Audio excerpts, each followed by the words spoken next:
The morning light filtered through the faded curtains of Rose Sullivan's small apartment in Boston. At 78, she had grown accustomed to the quiet rhythm of her days. Wake up at 6, make tea, water her collection of houseplants that crowded the windowsill, and then sit at her old upright piano for an hour before breakfast. The piano had been with her for over 50 years, a wedding gift from her late husband Tom. Rose's fingers moved across the keys with a familiarity born of decades of practice.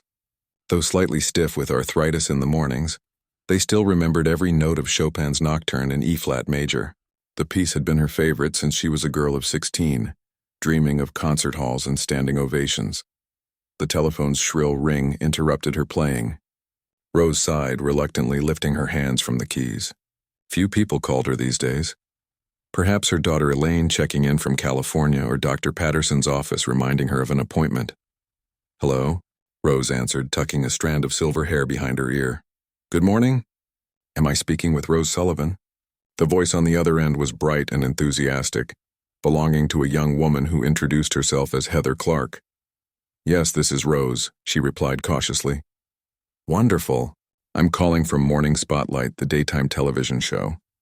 Has anyone ever told you that you have a lovely speaking voice?" Rose chuckled. "Not recently, dear." "Well, you do. Mrs. Sullivan, I'm reaching out because your neighbor, Mrs. Chen, recommended you for a special segment we're doing on hidden talents of senior citizens. She mentioned you play the piano beautifully." Rose felt a flush of pleasure. Beth Chen occasionally stopped by for tea and would listen to Rose play. She never imagined Beth would mention her to anyone, let alone a television program. "Oh, that's very kind of Beth, but I'm just an amateur who enjoys playing for myself. Nothing special, I assure you." "That's not what Mrs. Chen says. She was quite insistent that you're extraordinarily talented. We'd love to have you on the show next week. Would that be something you might consider?" Rose's heart fluttered with a mix of excitement and apprehension. She hadn't played for an audience larger than one or two friends in years. The thought was both thrilling and terrifying. "I don't know, dear. At my age, appearing on television seems a bit overwhelming. Please consider it, Mrs. Sullivan. Our viewers love these segments, and it would be an inspiration to many. We'd send a car for you, take care of everything. All you'd need to do is play a piece of your choosing on our studio piano."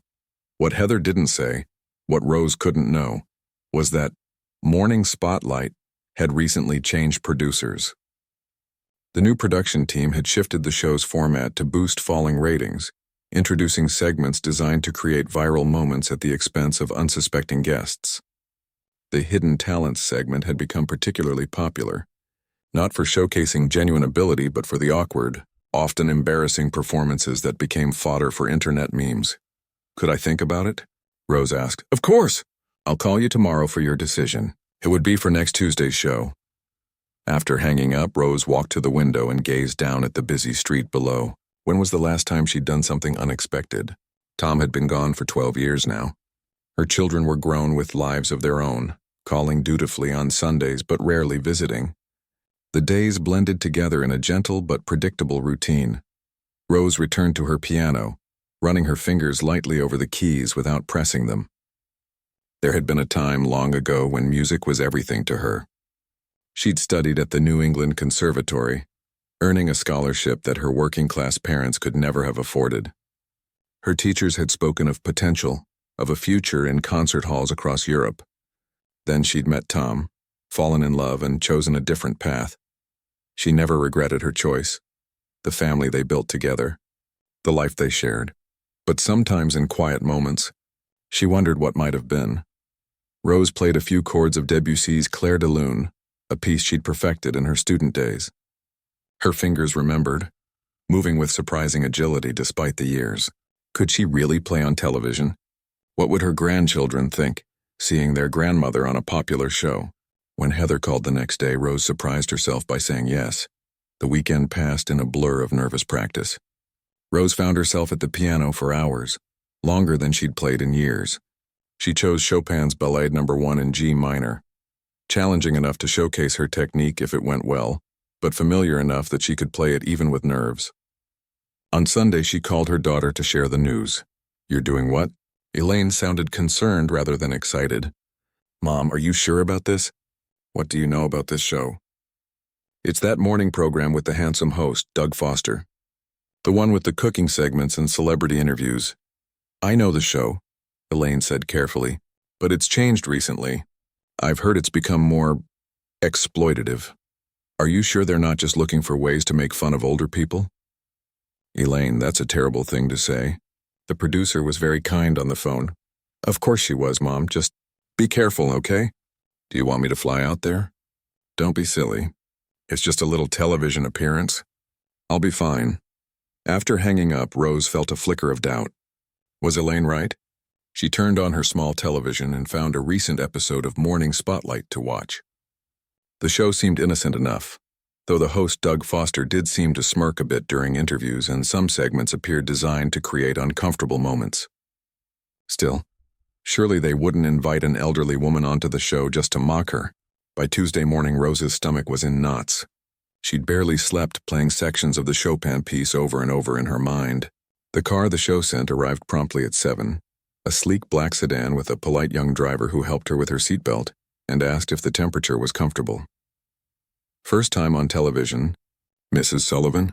He asked, glancing at her in the rearview mirror. Is it that obvious? Rose smoothed her best dress, a deep blue number she'd worn to her grandson's college graduation 3 years ago. Most people are nervous their first time. You'll do great. The television studio was larger and busier than Rose had imagined. Staff with headsets rushed past her, barely noticing as she was led to a small waiting room. A young man with a clipboard appeared, introduced himself as Ryan, and explained she'd be on after the cooking segment. We've got a beautiful grand piano for you, he said without looking up from his clipboard. The segment runs about 4 minutes. Doug will introduce you, ask a few questions, and then you'll play. Keep it simple. Maybe a nursery rhyme or chopsticks. Our audience loves that kind of thing, Rose frowned. I was planning to play Chopin. Ryan looked up, seeming to really see her for the first time. He smirked slightly. Sure, whatever you want. Just keep it short and sweet. He glanced at his watch. Someone will come get you in 20 minutes. Left alone, Rose felt increasingly uneasy. Through the thin walls, she could hear laughter from the studio, louder and more raucous than she'd expected for a morning show. She took deep breaths, trying to calm her racing heart. She was being silly. Everything would be fine. A young woman with a headset appeared. Mrs. Sullivan? We're ready for you. Rose stood, smoothed her dress one last time, and followed. As they approached the studio doors, she could hear Doug Foster's voice, animated and theatrical. And now, ladies and gentlemen, we have a very special guest for our Hidden Talents segment. She's 78 years young and claims she can play the piano like a pro. Let's bring out Rose Sullivan. The assistant pushed the door open, and bright lights momentarily blinded Rose. As her eyes adjusted, she could make out the audience, their expressions a mix of anticipation and barely concealed amusement. In the center of the stage stood Doug Foster, his television smile wide but his eyes calculating. And behind him, a gleaming black grand piano waited, its lid raised like an expectant mouth. Rose hesitated at the threshold, suddenly understanding what her daughter had tried to warn her about. This wasn't a celebration of talent. It was entertainment at her expense. For a moment, she considered turning around and walking out. Then Doug was beside her, taking her arm with exaggerated care, his microphone in the other hand. Here she is, folks. Isn't she lovely? Let's give a warm welcome to Rose Sullivan. The applause felt hollow, perfunctory. As Doug led her to the piano, Rose noticed a camera zooming in on her hands, focusing on the age spots and slight tremor that hadn't been there in her youth. Another camera captured her careful, measured steps. They were waiting for her to fail. Rose sat at the piano bench, adjusting her posture out of decades-old habit. She placed her fingers on the keys, feeling their cool, smooth surfaces beneath her fingertips. The studio lights were hot, the audience's attention uncomfortable. But then, as always, the world fell away. There was only Rose and the piano and the music waiting to be born. She took a deep breath and began to play. Doug Foster stood beside the piano, microphone in hand, his television smile never wavering. The studio lights reflected off his perfectly styled hair as he addressed the audience. So, Rose, I understand you've been playing the piano for quite some time? His tone was exaggerated, the kind adults sometimes use when speaking to very small children. Rose nodded, her hands resting lightly on the keys. Yes, about 70 years now. A ripple of laughter moved through the audience. Doug raised his eyebrows dramatically. 70 years. That's longer than some of our viewers have been alive. More laughter followed. Rose noticed a young woman in the front row nudge her friend and whisper something behind her hand. The friend covered her mouth to stifle a giggle. In the wings of the stage, she could see Ryan and several other production staff watching with barely concealed amusement. "And what will you be playing for us today?" Doug asked. "Something from the good old days? Perhaps a nursery rhyme?" He turned and winked at the audience. Rose felt a flutter of anger rise in her chest. This young man with his perfect teeth and condescending smile thought she was a joke. They all did. She looked down at the gleaming keys of the grand piano, a magnificent instrument far superior to her old upright at home. What a waste to have such a piano on this show, where music was just another punchline. "I'll be playing Chopin's Ballet No. 1 in G minor," she said quietly. Doug blinked, momentarily thrown off script. Well, that sounds ambitious. He recovered quickly, turning to the audience with another exaggerated expression. "Let's see what Grandma Rose can do, shall we?" "No pressure, Rose. Just do your best." He patted her shoulder and stepped away from the piano, giving the camera a look that clearly communicated his low expectations. Rose took a deep breath. Her hands trembled slightly, both from nerves and from the mild arthritis that had become her companion in recent years. She closed her eyes for a moment, shutting out the lights, the cameras, the smirking host, and the waiting audience. In her mind, she was 22 again, sitting in the practice room at the conservatory. Her teacher, Mrs. Abramson, stood beside her. "Music comes from the heart, Rose," Mrs. Abramson would say. "Your technique is impressive, but technique alone isn't music. You must feel every note." Rose opened her eyes and began to play. The opening notes of the ballade filled the studio. Gentle, questioning, like the beginning of a story. Rose's fingers moved with certainty now, finding each key with precision despite the unfamiliar piano.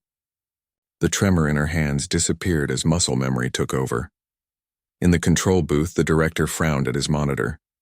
This wasn't going according to plan. The elderly woman wasn't fumbling or playing simple tunes as they'd expected. The camera operator, unsure what to focus on, zoomed in on Rose's face. Her expression had transformed. The nervous, uncertain woman who had walked onto the stage was gone. In her place was an artist, completely absorbed in her music. Her eyes were half closed, her body swaying slightly with the rhythm of the piece. As the ballad progressed from its gentle opening to more complex passages, Rose's fingers flew across the keyboard with surprising agility. Doug Foster stood off to the side, his trademark smirk fading. He glanced uncertainly at Ryan in the wings, who shrugged, equally confused by what was happening. In the audience, the young woman who had been giggling earlier sat up straighter, her eyes widening as she recognized the difficulty of the piece being performed. A few rows back, an older man who had come to the show with his wife leaned forward, his face lit with appreciation. The ballade continued, building in intensity. Rose's hands moved faster, spanning octaves, executing trills and arpeggios with a fluidity that belied her age. The years fell away as she played, not just the notes but the emotion behind them. Chopin's masterpiece was a story of hope and longing, of joy and heartbreak, and Rose told that story with every fiber of her being. In the control room, the director was frantically speaking into his headset. "Stay with her. Keep the cameras on her hands and face. This is actually good." The production assistant beside him whispered, "Should we cut to commercial? This segment is running long." "No," the director said firmly. "Let her finish." As Rose approached the final passages of the piece, some of the most technically challenging in the piano repertoire, a hush fell over the studio. Even Doug Foster stood transfixed, his practiced television persona momentarily forgotten. The rapid, cascading notes poured forth, building to the powerful, definitive conclusion. Rose played the final chords, her fingers pressing into the keys with conviction.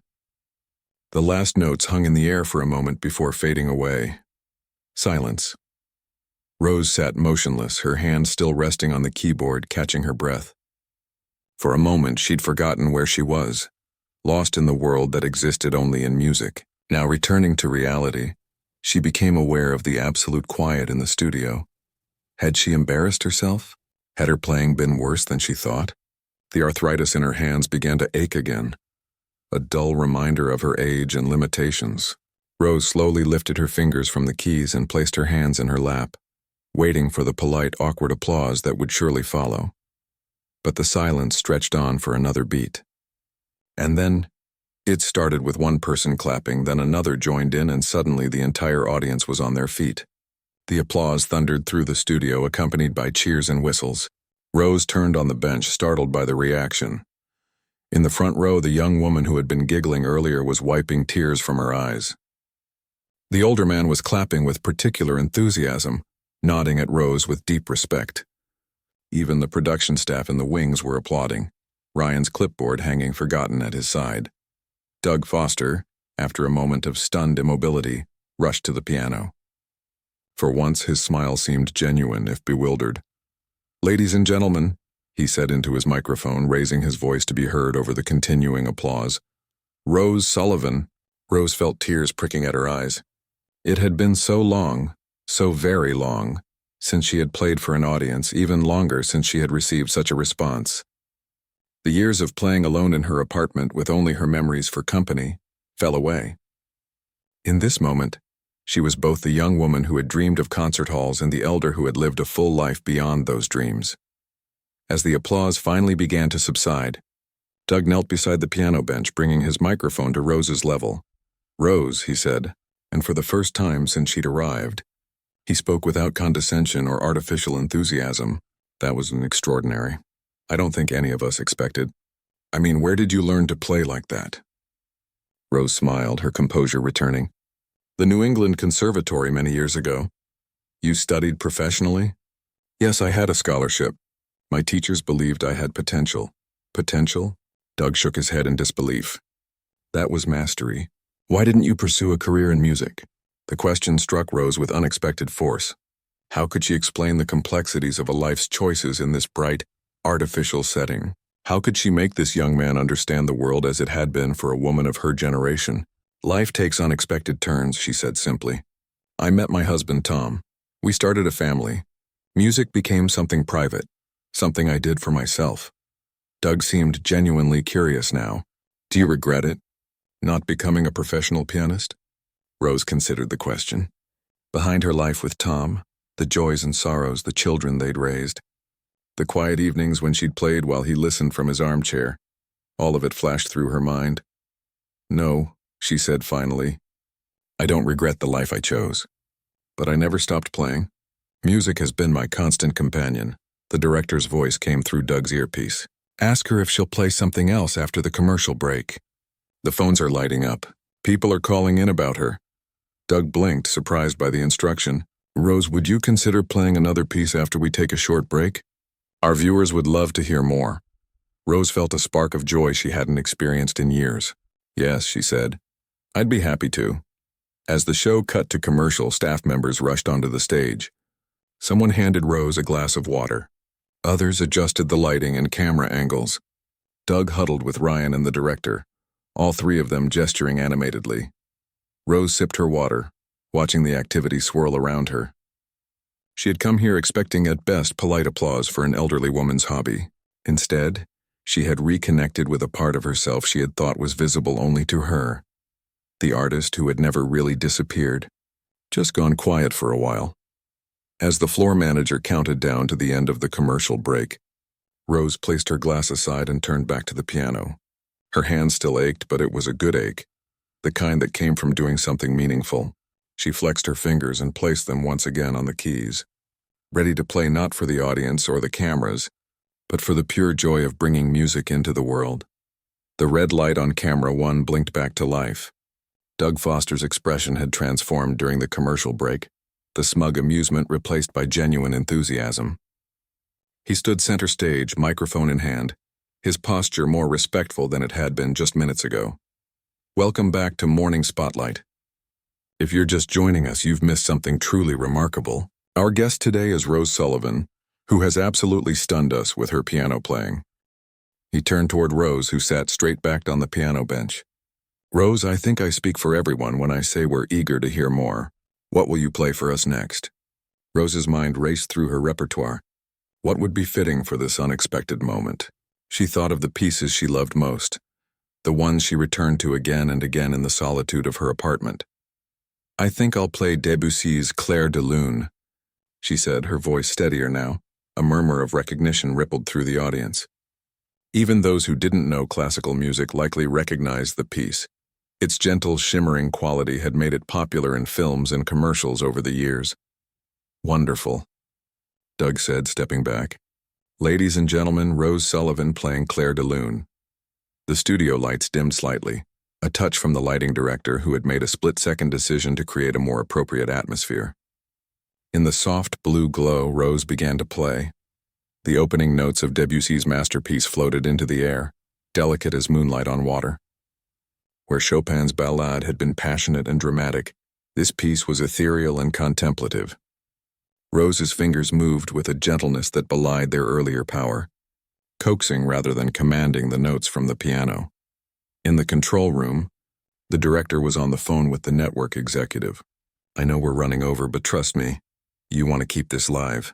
The social media team says clips are already going viral. Yes, she's that good.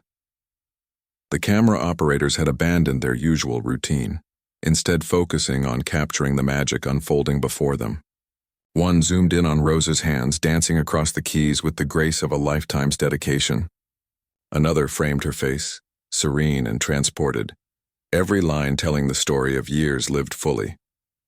In the audience, phones were raised high, recording the moment.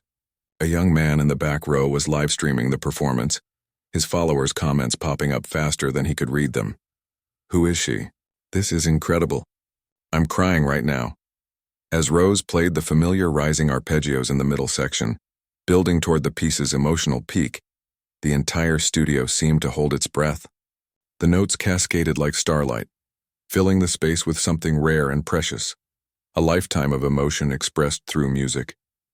When the final notes faded into silence, no one moved for several heartbeats. Then the applause began again, even more thunderous than before. Doug approached the piano, clapping with genuine appreciation. The audience remained standing, many wiping away tears. Even the stagehands and camera operators were applauding from their positions.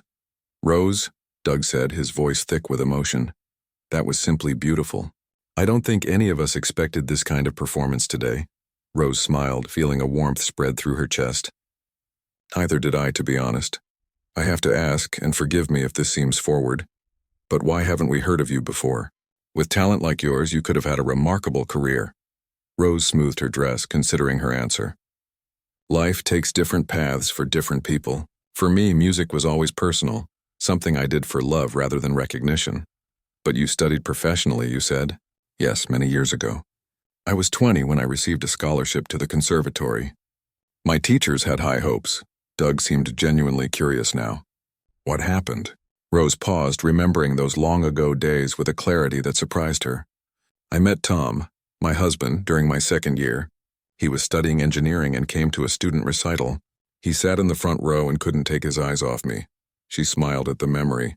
He told me later it was like watching magic happen. And you gave up music for him? Not exactly.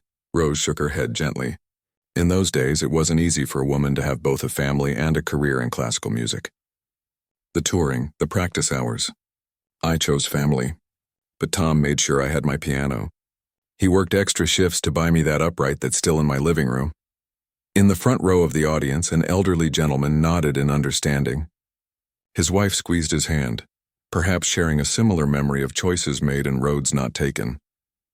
Did you ever regret your choice? Doug asked softly. Rose looked directly into his eyes, past the television persona to the young man beneath. There were moments, yes, when I'd hear a concert pianist perform and think, that could have been me.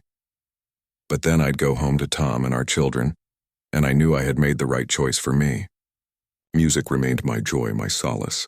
I taught piano to neighborhood children for 40 years. I played at nursing homes and hospitals. Just because I wasn't on stage didn't mean music wasn't my life. From the wings, the producer signaled to Doug, twirling a finger to indicate they needed to wrap up.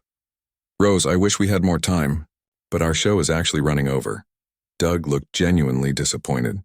Before we go, though, is there anything else you'd like to share with our audience? Rose considered for a moment. Just that it's never too late to share your gifts with the world, whatever they may be. Doug nodded, turning to face the camera. Ladies and gentlemen, Rose Sullivan.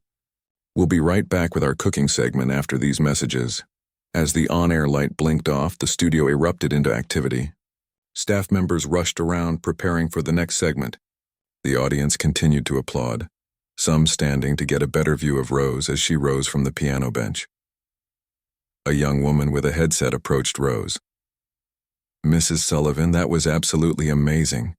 The producer would like to speak with you if you have a moment." Rose nodded, surprised. "Of course." The assistant led her off stage to where a tall woman in a tailored suit waited. Her name badge read, Patricia Reynolds, Executive Producer. "Mrs. Sullivan," Patricia extended her hand. "Your performance today was extraordinary. I've been producing television for 20 years and I've never seen anything quite like what just happened out there." Rose shook her hand, feeling slightly overwhelmed. "Thank you. It was unexpected for me as well." "I'll be direct," Patricia said, leading Rose to a quiet corner away from the bustle. "We'd like to invite you back for a special segment next week. A full 15 minutes dedicated to your music and your story. Would that interest you?" Rose blinked in surprise. "Me? But I'm just an ordinary woman who plays piano." Patricia smiled, shaking her head. "There's nothing ordinary about what you just did. You moved people, Mrs. Sullivan. In 3 minutes, you changed the entire energy of our show. The switchboard is lighting up with calls, and our social media accounts are exploding with comments about you." From nearby, Rose could hear Doug Foster talking animatedly with Ryan and other staff members. "We need to completely rethink the hidden talents segment," he was saying.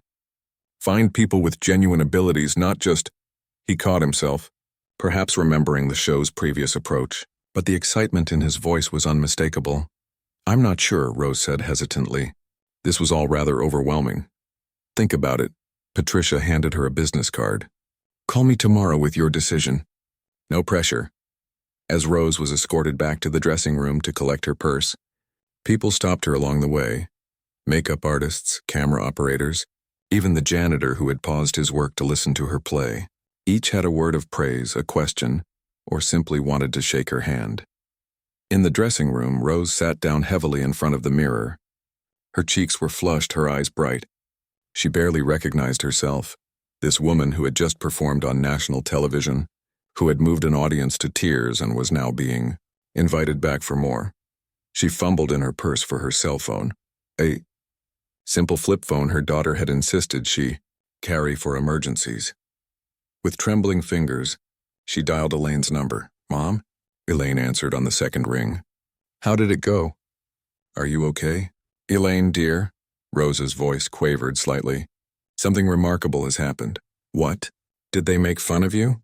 "I knew I should have come with you." No, Rose interrupted, smiling at her daughter's protective instinct. "Quite the opposite. They've asked me to come back next week. For a special segment." "What?"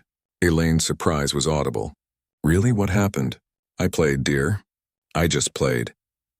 Rose looked at her reflection, at the woman who had spent decades playing for herself, for her family, for small groups of friends or nursing home residents.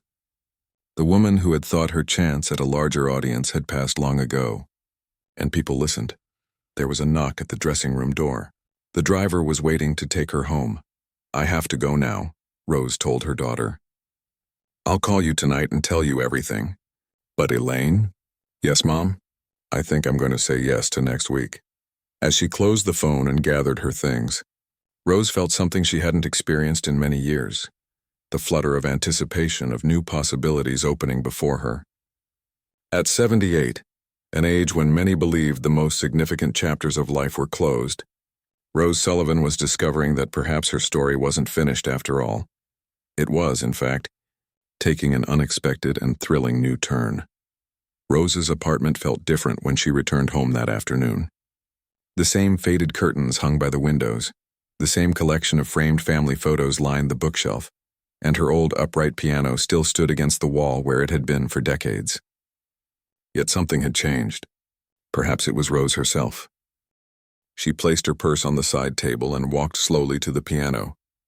Running her fingers lightly over the keys, she noticed things she'd overlooked for years: the slight yellowing of the ivory, the small scratch near middle C from when her grandson had dropped a toy car on it 15 years ago, the way the B-flat key stuck slightly if you didn't press it just right. This humble instrument had been her companion through life's joys and sorrows. She had played it on the day she brought her firstborn home from the hospital, her fingers finding a lullaby while Tom cradled their daughter. She had played it after Tom's funeral, when the last guest had gone and the house fell silent, her tears falling onto the keys as she sought comfort in Beethoven's Moonlight Sonata. Her phone rang, interrupting her thoughts. It was Beth Chen from next door. "Rose, I just saw you on television. Why didn't you tell me you were going to be on the show?" Beth's voice bubbled with excitement. Rose smiled. "I didn't think it would be much to see. Just an old woman playing the piano. Are you kidding? You were magnificent. The whole building is talking about it.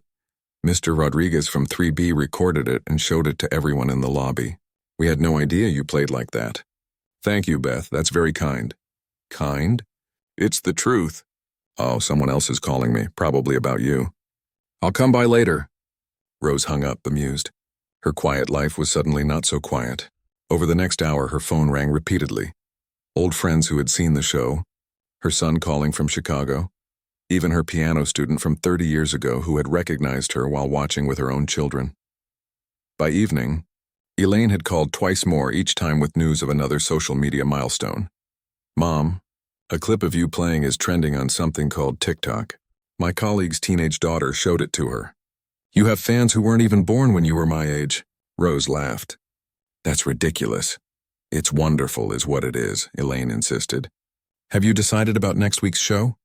Rose looked at Patricia Reynolds' business card on her coffee table. "I'm still thinking about it." After dinner, a simple soup she warmed on the stove, Rose sat at her piano again. She played softly, not the showpieces she had performed on television, but a gentle improvisation, letting her fingers wander where they wished. The familiar action calmed her racing thoughts. Was she ready for more attention? At her age, was it wise to step into a spotlight she had deliberately avoided all those years ago? She thought of Tom, wondering what he would say if he were here. Probably something practical and supportive, as had been his way. "Do what makes you happy, Rosie," she could almost hear him say. "It's about time the world heard you play." The next morning, Rose called Patricia Reynolds and accepted the invitation to return. The week passed in a blur of preparation. Patricia sent a car to bring Rose to the studio for a rehearsal, where she met with the sound engineers and lighting director. Everyone treated her with a deference that felt strange after a lifetime of near invisibility, as an elderly woman. "We want to create the perfect setting for your performance," the lighting director explained. "Maybe some soft blue lighting like we improvised last time." It really highlighted the mood of the piece. The grand piano had been tuned specially for her.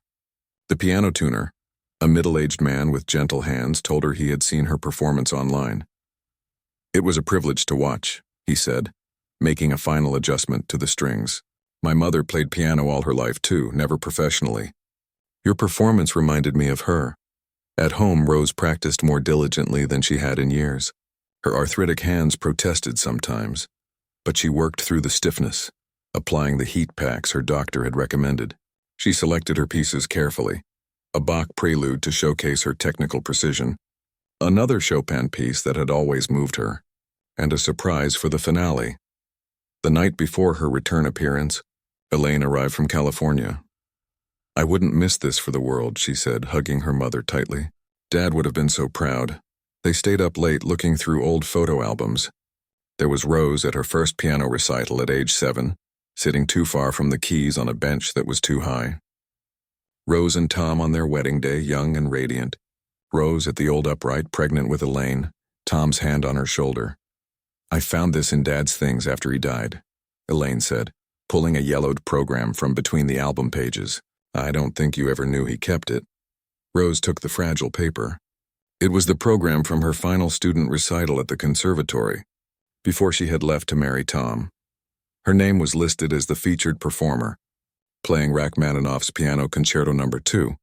"He came to every performance, even before we were officially dating," Rose said softly, tracing her finger over the faded print. "He said watching me play was like seeing my soul. He told me once that his biggest regret was that you gave up performing to raise us," Elaine said. "He felt guilty about it his whole life." Rose shook her head. "He shouldn't have. It was my choice, and I never blamed him. Not once." The next morning dawned bright and clear. Rose dressed carefully in a new outfit Elaine had insisted on buying. a deep purple dress that complemented her silver hair and didn't restrict her arms when she played. As the studio car arrived to pick them up, Rose felt surprisingly calm. The atmosphere at the studio was entirely different from her first visit. Where before there had been dismissive glances and barely concealed mockery, now there was an air of anticipation. Staff members stopped what they were doing to greet her, several asking for photographs with her. In the green room, Doug Foster came to welcome her personally. "Rose, I want to apologize for how I introduced you last week," he said, looking genuinely contrite. "It was disrespectful, and I'm truly sorry." Rose studied his face. The smug television personality had been replaced by a human being capable of recognizing his mistake. "Apology accepted, Doug. We all make judgments we come to regret." "Thank you," he said, relieved. "And thank you for coming back. The response to your performance has been unlike anything we've ever seen on this show." Patricia Reynolds joined them, clipboard in hand. "We've restructured the entire program around you, Rose. 15 minutes dedicated to your performance plus a brief interview segment. We're calling it The Extraordinary Rose Sullivan." Rose raised her eyebrows. "That seems a bit excessive." "Not at all," Patricia assured her. "You've earned it." As showtime approached, Rose waited in the wings. The studio audience was larger than before, with people having requested tickets specifically after hearing about her first appearance. Among them, Rose spotted several familiar faces: Beth Chen, Mr. Rodriguez, and other neighbors from her apartment building. They waved excitedly when they saw her looking. Elaine squeezed her mother's hand. "Nervous?" "Strangely, no," Rose replied. "I feel like I've been waiting for this my whole life, even when I thought I'd left it behind." The show's opening theme played, and Doug Foster bounded onto the stage to enthusiastic applause. After a brief introduction, he turned toward where Rose waited. "Ladies and gentlemen, it is my great honor to welcome back a woman who captivated us all last week with her extraordinary talent. Please join me in welcoming Rose Sullivan." The applause was deafening as Rose walked onto the stage, her posture straight, her steps measured but confident. The grand piano gleamed under the lights, its lid raised, ready for her touch. Rose sat at the bench, adjusting her position slightly. The cameras were rolling. Millions of people were watching, but in this moment, she felt only the familiar communion between herself and the instrument before her. She began with Bach, the prelude in C major from the well-tempered clavier. Its mathematical precision and flowing arpeggios created a foundation of calm beauty. From there, she moved to Chopin's Nocturne in B-flat minor, its haunting melody speaking of both sorrow and hope. The audience remained utterly silent throughout, transfixed by the music and the remarkable woman creating it. In the control room, no one spoke. The camera operators moved with careful precision, capturing Rose's expressions, the graceful movement of her hands, the rapt attention of the audience. For her final piece, Rose paused, her hands hovering above the keys. She had not told anyone what she planned to play. "Not even Elaine, for my last selection," she said softly, her voice picked up by the microphone positioned near the piano. "I'd like to play something special. When I was a young woman studying at the conservatory, this was the piece I performed at my final recital. It was also the first piece I played for my late husband, Tom." Her fingers descended onto the keys, and the opening chords of Rachmaninoff's Piano Concerto No. 2 filled the studio. Without the orchestra accompaniment, Rose adapted the piece for solo piano, her left hand suggesting the orchestral foundation, while her right hand carried the soaring melody. In the audience, Elaine covered her mouth, tears streaming down her face. She had never heard her mother play this piece, had never known it held such significance. Rose played with a passion that transcended technique, transcended age, transcended the limitations of an arthritic body, and the weight of years lived in quiet dedication to others. In that moment, she was both the young woman who had dreamed of concert halls and the elder who had found her way back to those dreams by an unexpected path. As the final chords resonated through the studio, Rose closed her eyes, allowing the sound to wash over her. When she opened them again and turned to face the audience, she was met with a standing ovation that seemed to shake the very walls. Doug Foster approached the piano, his eyes glistening with genuine emotion. "Rose Sullivan, ladies and gentlemen." Rose Sullivan. It was all he could say. All that needed to be said. In that moment, as the applause continued and cameras captured her modest smile, Rose understood something profound. Her music had never been lost or wasted. It had simply been waiting, gathering depth from every lullaby played for a child, every melody that had comforted her in grief, every simple tune taught to a struggling student. All of it had led her here to this unexpected stage, where at 78 years old, Rose Sullivan had finally found her audience. 3 months had passed since Rose Sullivan's life had changed on the morning spotlight stage. The small calendar on her kitchen wall, once filled with doctor's appointments and occasional coffee dates with Beth, now overflowed with commitments written in her neat, careful handwriting. Piano masterclass, community center, 2 p.m. Interview, classical music monthly, 11 a.m. Recording session, 10 a.m., 3 p.m. Rose sipped her morning tea by the window, watching the city wake up. The view was different now, not from her familiar apartment of 30 years, but from a larger one-bedroom on the 12th floor of the same building. The building owner, who had seen her performances, had offered it to her at the same rent when the previous tenant moved out. Better elevator access, he'd explained, and the acoustics are superior. He hadn't mentioned the grand piano that waited inside, a gift from a local music store seeking publicity. But Rose had wept when she saw it. Her phone chimed with a text message, still a novelty at her age. It was from Antonio, the young pianist she'd met through the music foundation that now bore her name. "Nervous about tonight, Mrs. Sullivan. Any advice?" Rose smiled and carefully typed back. "Play from your heart, not just your fingers. The audience will feel what you feel." She had become more comfortable with technology in recent months, necessity being a powerful teacher. Tonight was the first recital of the Rose Sullivan Foundation for Musical Education, featuring 5 talented pianists who lacked the financial means to pursue their dreams. Antonio, a janitor's son with extraordinary natural ability, would be performing Beethoven's Pathetique Sonata. Her doorbell rang at precisely 9 o'clock. Right on time, as always. Rose opened the door to find Philip Moore waiting, his silver hair neatly combed, a small bouquet of daisies in his hand. "Good morning, Rose," he said, offering the flowers with a slight bow. "Ready for our walk?" Philip had been in the audience during her second morning spotlight appearance. A retired music professor who had lost his wife 2 years earlier. He had written to Rose through the show, expressing his admiration for her playing. After several exchanges of letters, Philip preferred handwritten notes to emails. They had begun meeting for walks in the park and conversations about music. "These are lovely, Philip. Let me put them in water. And I'll get my coat." Together they strolled through the nearby park, their pace unhurried, their conversation flowing easily between music, books, and memories of lives well lived. "Have you decided what you'll play tonight?" Philip asked as they rested on a bench overlooking the duck pond. "I'm thinking of the Grieg Piano Concerto," Rose said. "The foundation has hired a small chamber orchestra, and I've always loved that piece." Philip nodded appreciatively. "Excellent choice.